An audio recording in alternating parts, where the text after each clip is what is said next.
Welcome back to the Mano podcast. I'm George Laws Garcia, Executive Director of the Puerto Rico Statehood Council.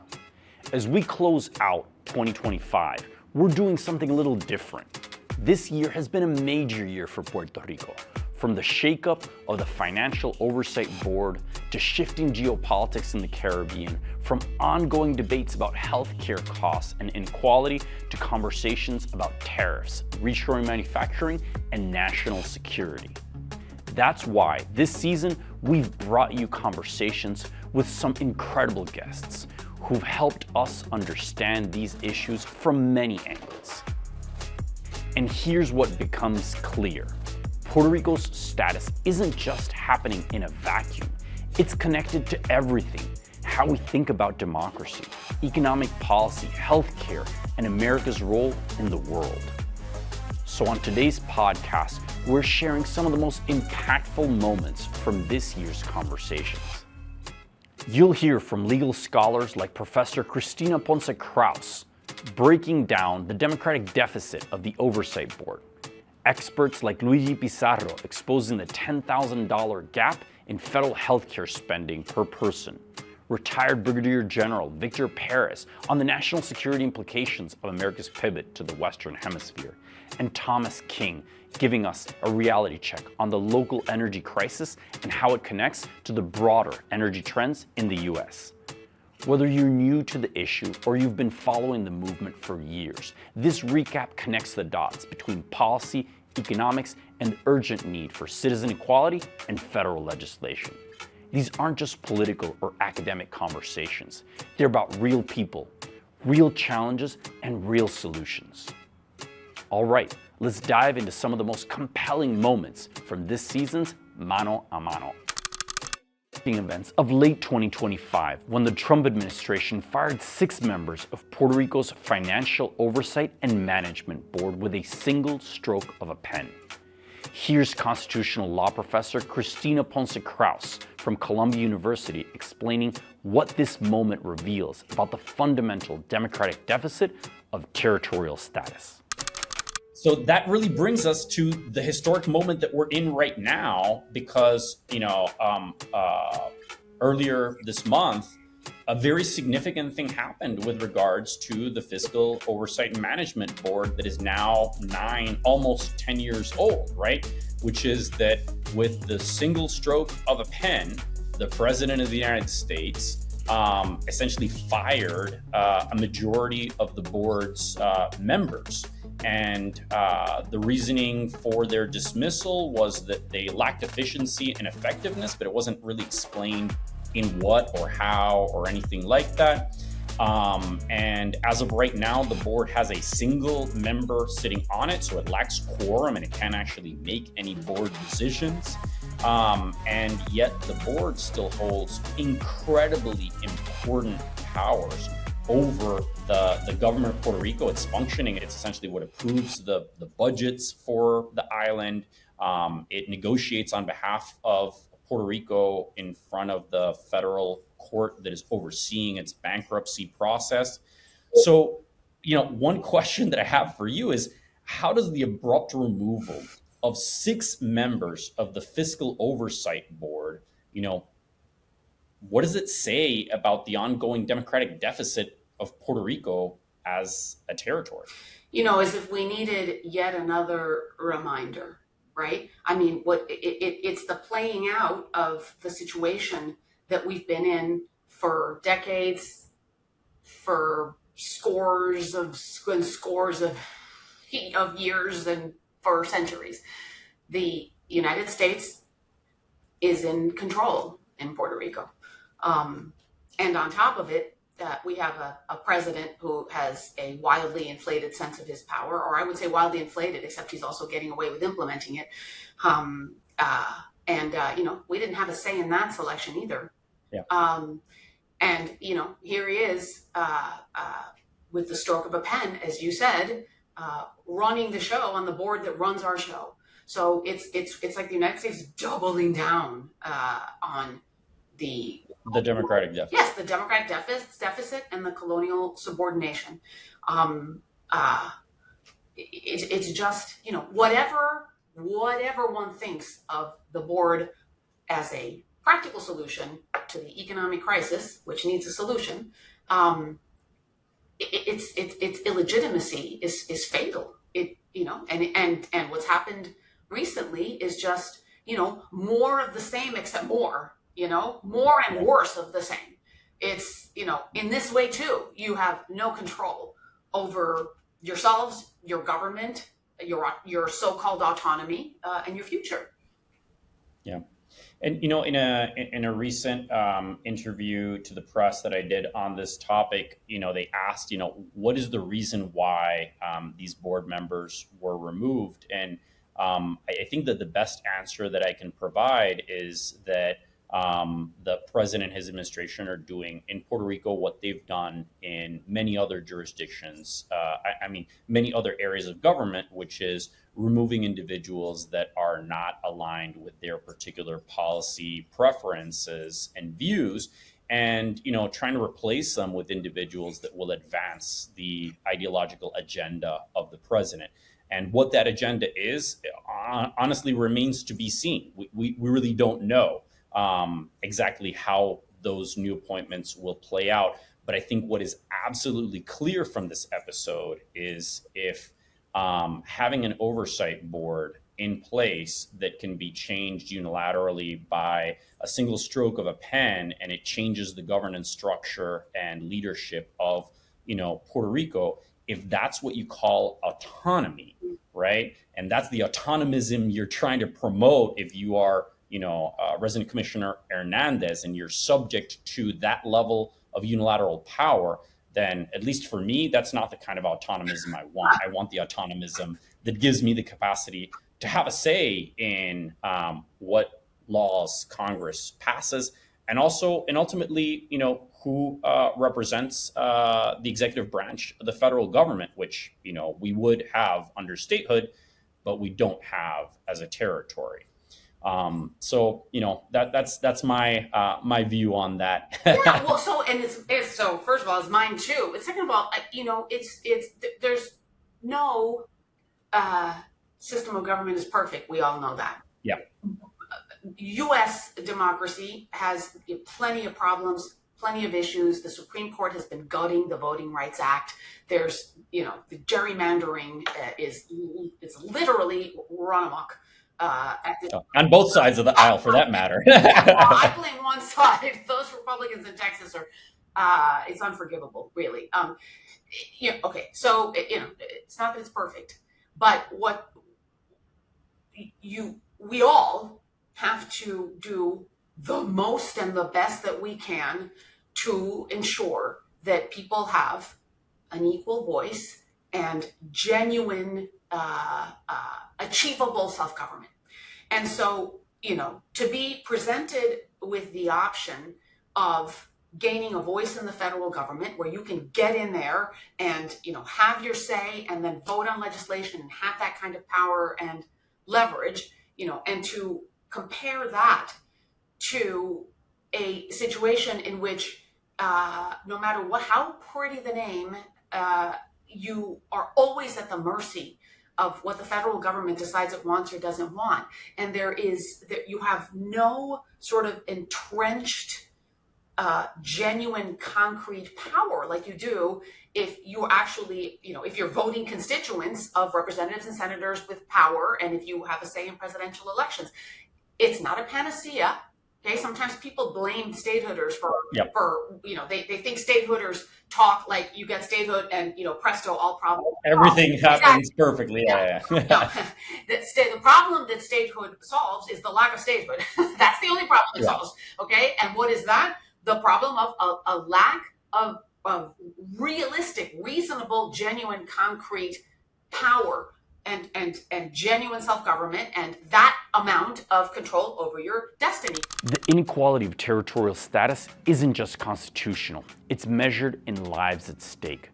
Luigi Pizarro, former president of the Puerto Rico Chamber of Commerce and healthcare policy expert, explains how Puerto Rico gets 1/3 of the federal support compared to states for Medicaid and Medicare coverage. This threatens healthcare access for 1.5 million island residents.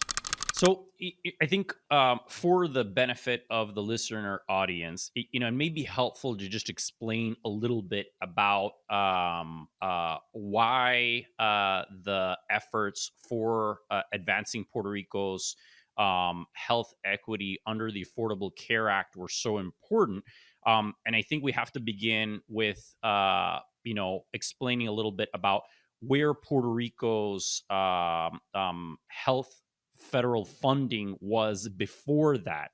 Obviously, our audience is well aware that as a U.S. territory, Puerto Rico gets treated unequally for a number of different federal laws and policies. And one of the most significant ones is specifically related to Medicaid, which is the federal program that provides funding for medical services for people of lower income, and Medicare, which provides support for elderly people that are retired to receive the federal funding that they need to have their medical needs met. Can you tell us a little bit about kind of where Puerto Rico's funding gap was before the Affordable Care Act, and then how the Affordable Care Act reduced that funding gap, but still kind of left us in a vulnerable place over the long term?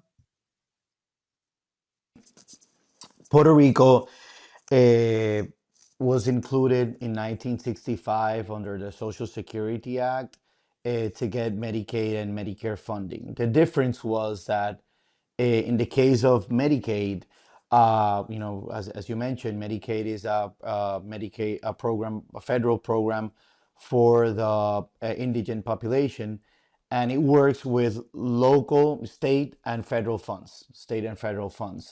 But Puerto Rico being a territory, we were not included in the formula that provides a funding similar to the NAP to SNAP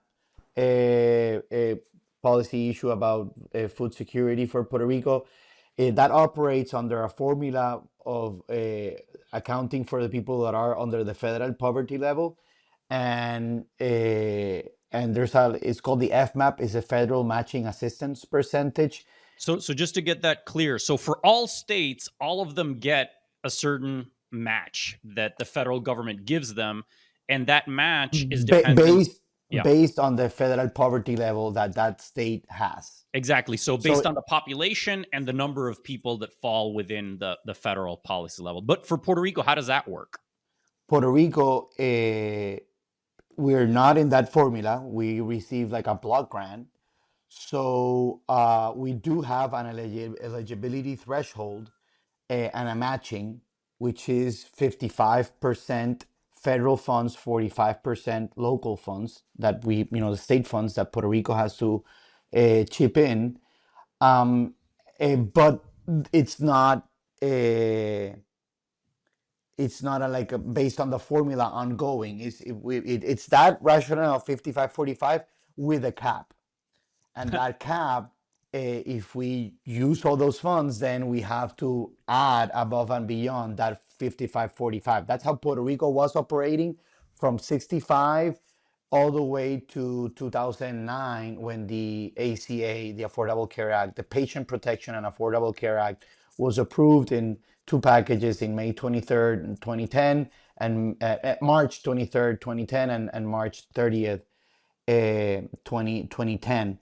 And if, for example, if Puerto Rico were not under that cap, that block grant, Puerto Rico would have, based on our federal poverty level, we would be under the same threshold as a state like Mississippi, which is the poorest state. So we would have a matching of 83% federal funds, 17% local funds. So that means that because Puerto Rico is a territory and isn't being treated like a state, instead of getting a federal matching up to that 85%, our regular standard matching rate pre-ACA was 55%, which means that 45% of the money to meet this need that is equal to the needs of any other state has to come from the state funds, right? The territories funds. That is correct. So Luigi, basically what I'm hearing you say is that before the ACA, Puerto Rico was basically fighting for just having a more equal level of participation in the Medicaid program. And that then, after the ACA, that percentage went up. How much did it go up? And then how much of the gap between where Puerto Rico ended up and where states are is still left to go? Well, Puerto Rico, with the Affordable Care Act, and we were just talking about Medicaid. I Yep. didn't mention anything on the Medicare side. There are still There's gaps other, there as well. but we'll get into that. In the case of Medicaid, before the ACA, as you mentioned, we were trying to raise that the level of funding, as well as the cap and the matching. With the Affordable Care Act, Puerto Rico was able to get the territories got $6.3 billion. So it was just an increase of the block grant.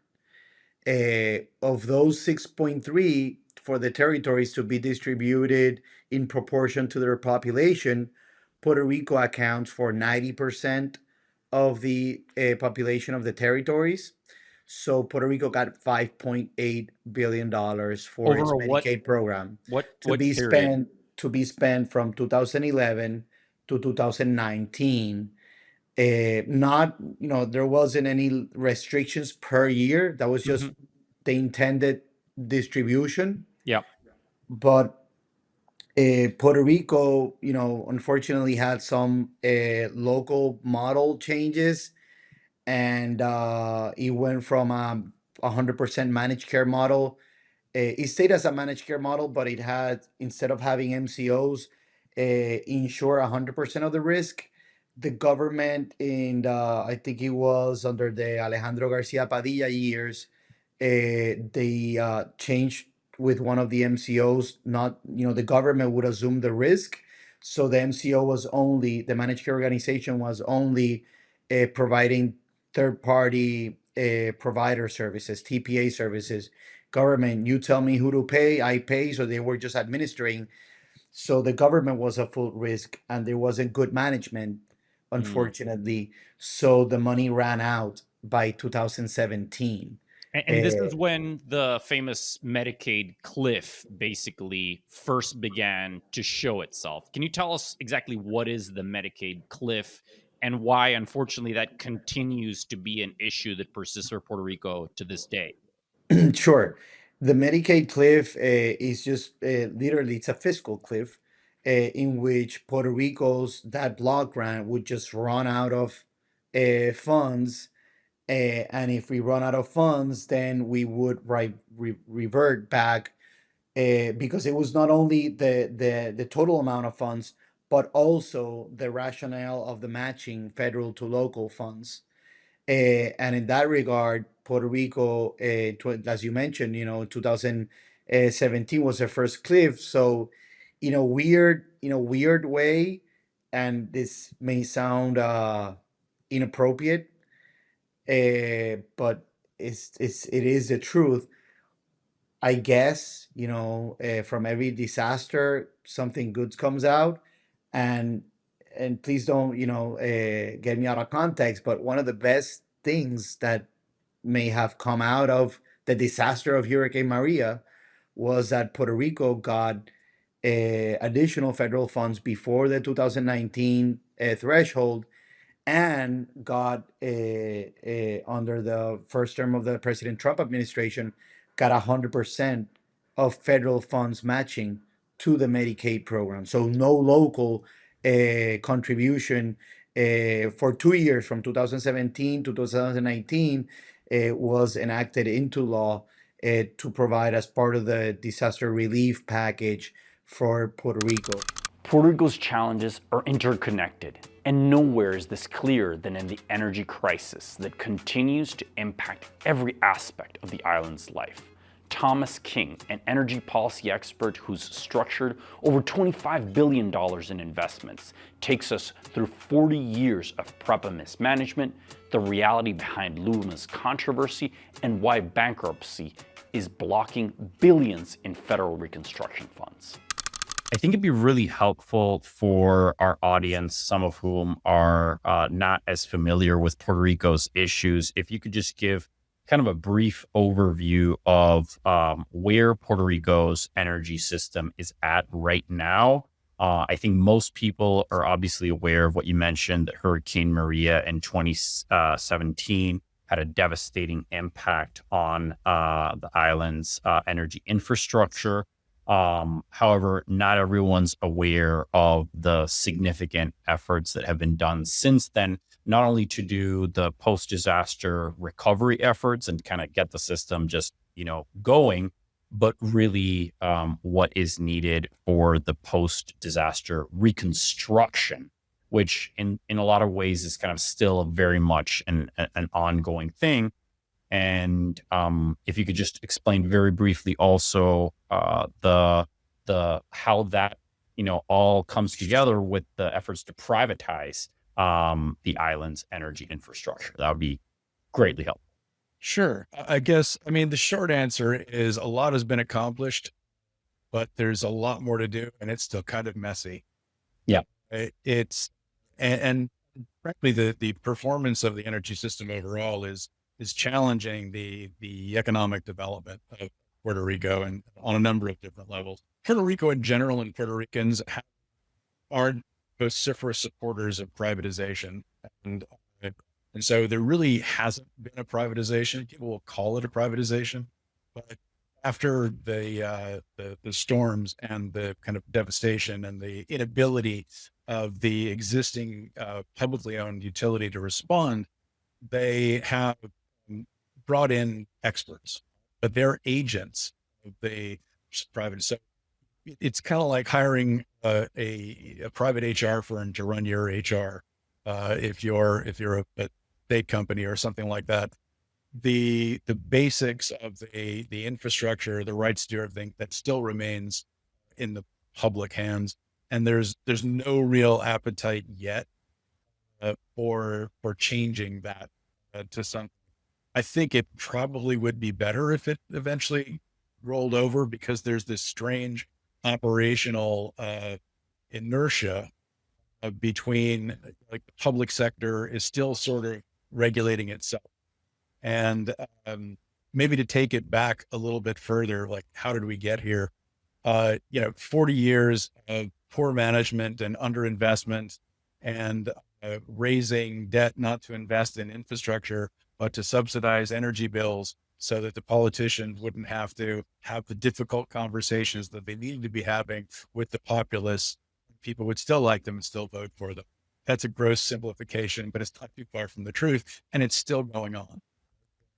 The stories that the current administration and past administrations, there's really not that much difference in. They're looking for people not to be mad at them, right? So it's popular to blame the agents, Luma, Genera, for things that are going wrong, things that are way beyond their control. And it's a popular sort of voicing to say, oh, it's their fault. There's things going on right now that I frankly find embarrassing. You do need to oversee the agents, but it's kind of ridiculous, blame somebody for the weather, blame somebody for something you've done. Luma is not perfect. Genera is not perfect. And there's all sorts of potential conflicts and things to be managed. But frankly, I would hate to think where Puerto Rico would be if, Luma and to some extent Genera hadn't come along, provide, an element of professionalism and an ability to get on with things. And the list of things that they've been able to achieve is far greater than the complaints, if you like, largely having to do with lack of liquidity. And frankly, the bankruptcy, which is still going on, is to blame for most of that. there's no money to invest in infrastructure. There's not enough liquidity coming from the system or from the government in order to spend the money, in order to build the infrastructure, in order to get the money back from the federal government. There's 12 billion to 19 billion of money that is sitting on the sidelines, and only about 2 billion has been used. And really the main culprit of that is the ongoing bankruptcy, right? Yeah. If you didn't have the bankruptcy, you would have working capital. You could borrow money to be able to invest in the rehabilitation of infrastructure, and then you get that money back from the federal government. Now, and interestingly enough, just last week, there was a hearing in the U.S. House of Representatives, and the hearing was mostly focused on the Fiscal Oversight Board, but they did touch directly upon this issue that if we look at the progress Puerto Rico's made since the island declared bankruptcy, in that 2014, 2015 period, immediately before all of this Hurricane Maria, disasters really impacted us. The government's been able to effectively restructure, 80% of its debt. And then the 20% that right now is kind of holding Puerto Rico back from the full scale recovery is it is in PREPA, which is the public authority, public power authority. And it's an intractable problem because it's a different type of bonds. They're revenue bonds, and which means that their claim isn't a general one; it's a specific one over the net revenues of the entity. Now, usually this is pretty straightforward in municipal terms, because usually it is revenue bonds associated with net revenues of a private company doing something for a public purpose. This is a public company, and a regulator and a government that can frankly redefine their revenues if they want to within the context of regulation, et cetera. So the junta, we use the term, junta regulator. Oversight Board, yeah. The FOB, when you're dealing with the island, but basically the Financial Oversight Board took a decision early on that we really needed to do something to speed this up. So they decided to take an approach that negated the idea of and cut across the net revenue, just said, we're just going to wash these bonds out. We're going to do new bonds. We're going to treat these almost like they're general obligation bonds. Of course, they eventually, and this is 3 or 4 years into the process, the bond holders challenged that, and not just the bond holders, they had support of the entire municipal finance market, because if you start challenging the premise upon which the security for revenue bonds exist, that means that every other revenue bond, and there are $1 trillion of revenue bonds out there, become questionable about their enforcement and their level of security. Pricing goes nuts. And now a little decision that happened out of bankruptcy in Puerto Rico, like trillions of dollars of debt. So that decision that they went for did eventually get challenged and overturned by the First Circuit. They said, you can't do that. So you have to negotiate with the bond holders. You have to come up with something, and you have to come up with a solution that allows them to be satisfied that you're not violating their right to net revenue. Yeah, and it's a fascinating issue that is pretty arcane and technical, but the practical impact of this is that there has not yet been able to really commence the full reconstruction of Puerto Rico's energy system, because the capacity to do that really depends on us being able to access the federal funds. And you don't want to deploy that in a moment where you still have that debt situation and you haven't been able to access the capital markets. Puerto Rico's strategic importance has never been more evident than in recent months, with thousands of U.S. Marines deployed to the Caribbean amid growing threats from China, Russia, and the illegitimate government of Venezuela. Retired Brigadier General Victor Perez, who served 36 years in Puerto Rico's National Guard, provides an insider's analysis of the unprecedented military buildup and why Puerto Rico's indispensable to America's security in the Western Hemisphere. So in the past several months, there has been a growth in the amount of military forces from the United States that are operating in the Caribbean out of a very significant concern regarding the amount of drug trafficking that has been coming from the Caribbean into Puerto Rico and into the rest of the Union, out of concerns about the illegitimacy of the government of Venezuela in particular, which has played a critically important role in the growth of some of these transnational criminal networks, but also in the opportunities for other global superpowers and near peers to the United States like China and Russia to establish a foothold in our hemisphere and in our region. And if we think about the context in which Alaska and Hawaii were made states back in 1959, it was a geopolitical context in which America wanted to not only honor the people there with full rights as citizens, but also make a statement to the world that these are permanent parts of the United States.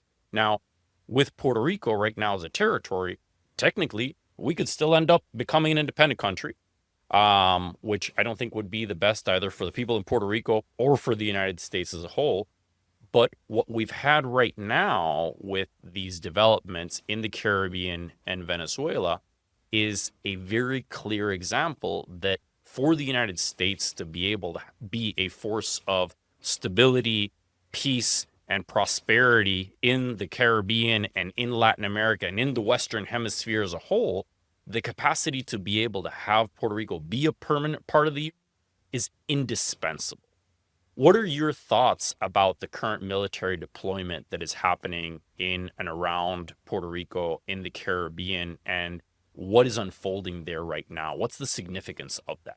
Well, what we see right now, it's interesting, right? And if you take it in the context of 6 months ago, and what was the interest of the United States into this side of the Americas? We're talking about the Caribbean, Central, and South America. What was their interest? It looked like it wasn't too much. Yeah. So in my perspective, they are now awakening to a serious, ongoing situation that we can start saying that it's about drug trafficking, but it's a lot more than that, because then the Chinese influence in this region is just huge. And you can go to any AI and look and Google it, or ask the AI, listen, tell me what is the Chinese influence in this region. And it's amazing, that right now the South America side has a great, let's say, they're doing a lot of investing in Chinese interests, and the Chinese are taking advantage of that. And right now, if we just take a look at the region, China really controls several ports on this side of the country. And what does that, we can say, well, what is the big deal about that? Well, the big deal about that is that they can use those ports, because they control them, against the United States. Yeah. And we are looking into, that in our own backyard, we have our biggest enemy, talking about China and talking about Russia, that they are really growing up into influence of this side of the Americas. So right now, looking into what's going on, just looking into what is going on in the buildup of military presence in the Caribbean, now saying that it's going to be, they are looking into Venezuela itself and the drug trafficking, but Venezuela is one of the most benefactors of these other countries, China and Russia, and that has to be stopped. So we say, a little while ago, we were talking about how much, military presence do we have? So right now we have a Air Force, Air Force carrier, right? That the biggest The in the USS United States, Fitzgerald. right? Yep. In the Department of Defense, the biggest. And when you do that, when the United States park one of these things right beside you, that is basically the last diplomatic, thing that they're going to do to convince you that they are getting serious about anything. Something that I would say that if you would ask me 2 weeks ago, if the United States were going to have any intervention inside of Venezuela, I would say that they wasn't going to do it. Yeah. But right now, I would say this is my own opinion. I'm not saying that I know that they're going to do it. But if you ask me, some intervention is going to happen soon into Venezuela. Just because you don't park that level of firepower No, because you someplace have a without lot. taking You some have kind of a action. lot of military presence in the Caribbean. In Puerto Rico itself, we can talk about. I don't know. The numbers flow, but there must be close to 5,000 Marines, and we're talking about a very strong force with all the equipment they need to deploy and move to any area of operation, They practicing in Puerto Rico because Puerto Rico kinds of a similar, environment, Geography, especially the beaches and whatnot, that they are practicing specifically just to move, if you ask me, the logistics of them. And the geographic proximity, because Puerto Right. Rico is just a lot closer to anywhere in South America than any state of the union is. COVID-19 pandemic taught America a painful lesson about depending on China for critical medical supplies. And there's a bipartisan solution that could strengthen both Puerto Rico's economy and U.S. national security. Tax attorney and CPA Simon Carlo Valentin walks us through the MEDS Act, legislation aimed at manufacturing reshoring while creating jobs in distressed communities in Puerto Rico and the U.S. mainland.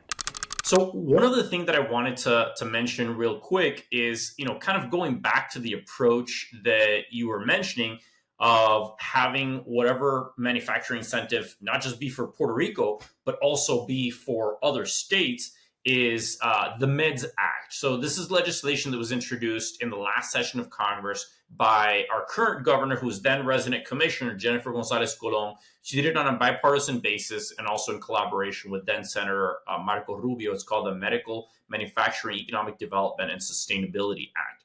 And with that approach, there is a tax incentive that is provided for bringing back reshoring manufacturing to Puerto Rico, but it's also applied on an equal basis to all other stateside jurisdictions that actually meet certain qualification requirements in terms of being distress zones or zones where there's a need for economic development, right? And that's incredibly beneficial because it puts Puerto Rico in a position where if it does have a change in status, the tax benefit can actually stay. And it also adds an incentive for other states that have areas that fall under this distress zone qualifications to also be able to take benefit of this tax incentive. And that way we actually create that more robust economy and resilience that you're talking about, where Puerto Rico can be doing some manufacturing, but heck, if there's a really great place in New Jersey that can do it, or there's a great place in New Mexico or Florida or Louisiana or wherever it is that qualifies for that, then they can do it too. And that way we actually end up doing what I think having the federal common market that makes the United States such a powerful economy optimal, which is that states are actually able to optimize for their own competitive advantages, and then they support each other by that process of interstate commerce. Exactly.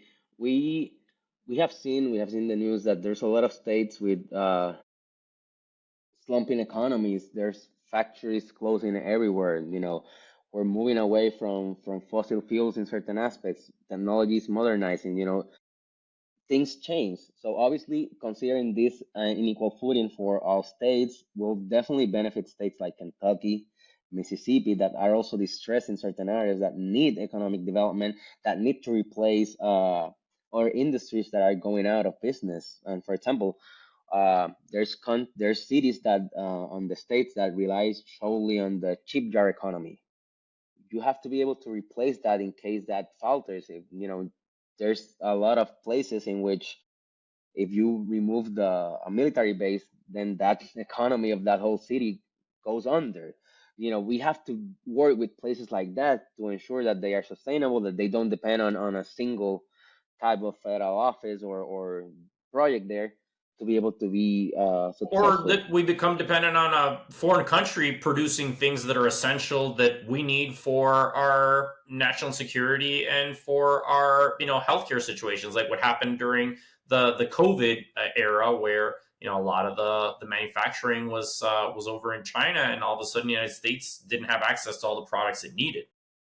Exactly. We have to learn from that. We have to see what we needed, what's critical, what we need to keep in house, no matter what. We definitely have we we definitely can be protectionist, but in a way that doesn't isolate us from the rest of the world.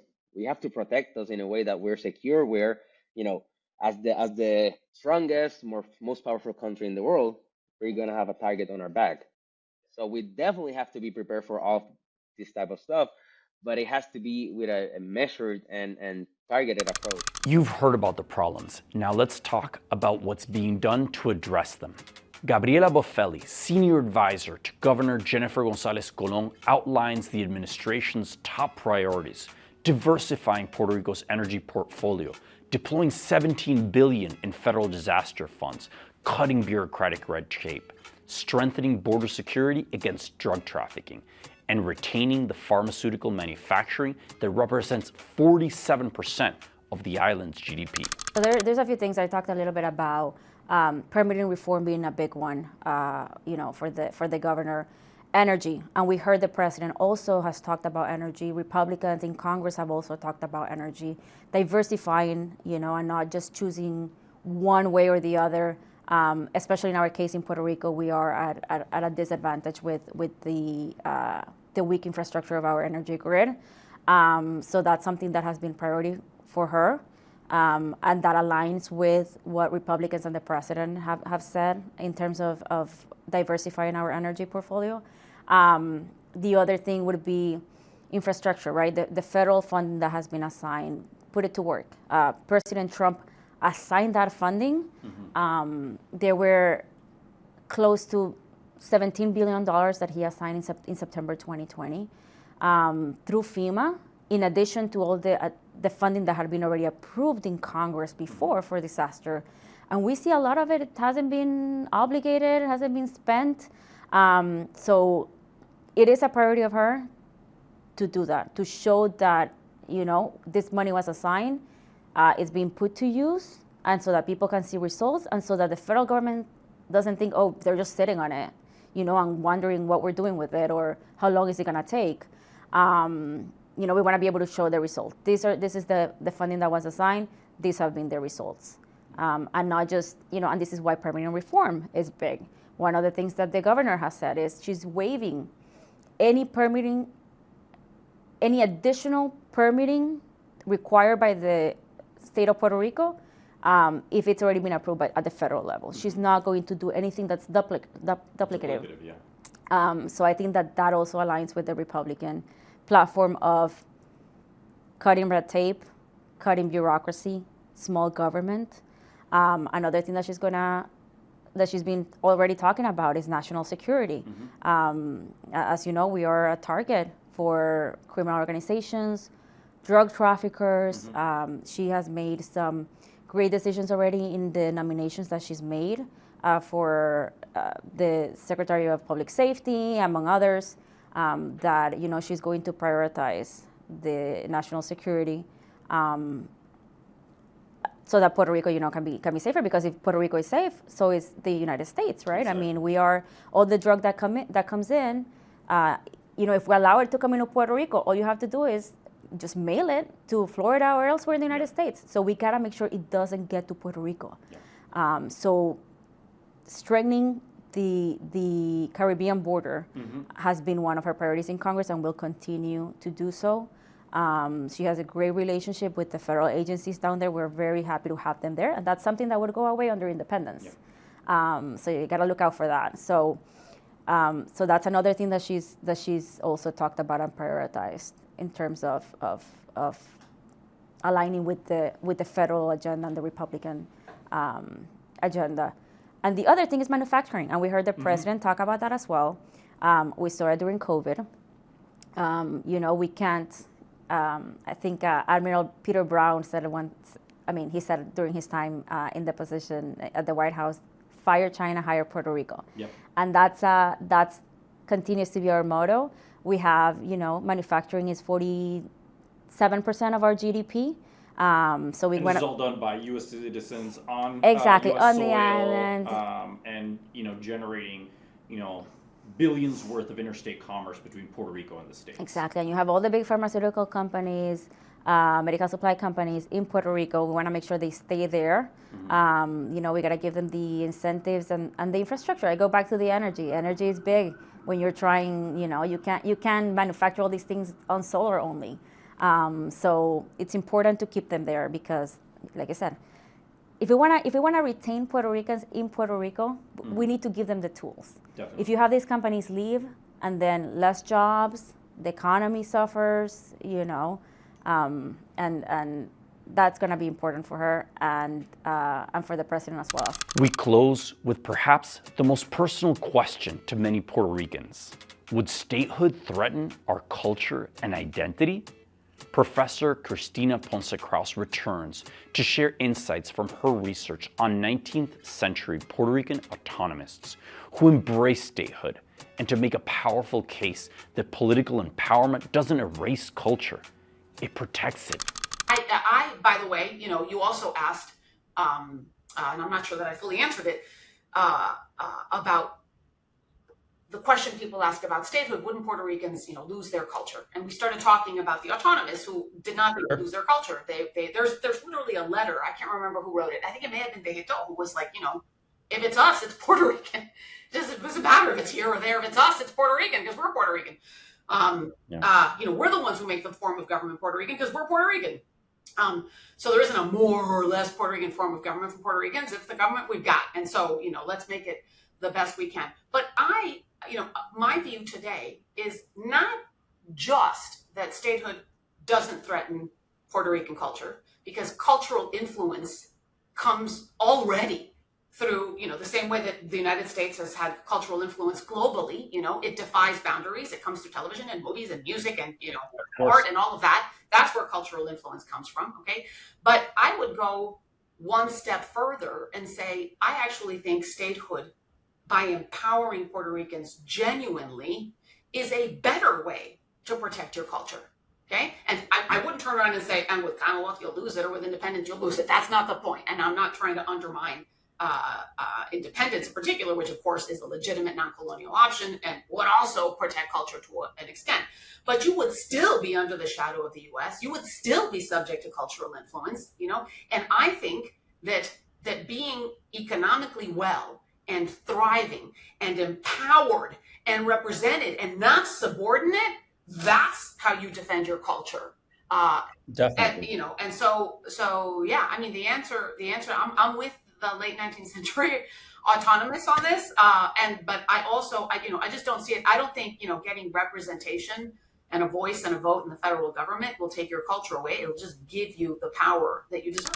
And that brings us to the end of this season of the Mano a Mano podcast. These conversations show that Puerto Rico's political status is deeply connected to what's happening in the US and the world. It's about healthcare, it's about economics, it's about national security, it's about democracy. It's about whether America will finally live up to its founding principles for all of its citizens. 2025 has been a year of growth for this movement. We've seen more people both in the island and stateside recognize that the current territory status is unsustainable and unjust. but recognition isn't enough. We need action. That's where you come in. If you haven't already, please subscribe to the Mano podcast wherever you listen. We've got more experts to bring you and more topics to explore as this movement continues to build momentum. But don't just listen. Join the movement and help us take action. Visit pr51st.com to learn how you can get involved and stay updated on the latest developments in Puerto Rico's path to equality through statehood and America's road to becoming a more perfect union. Follow us on social media, share these episodes with your friends and family, and help us spread the word. We'll see you in 2026 for Season 2. Until then, mi gente, stay engaged, stay interested, and let's take action together.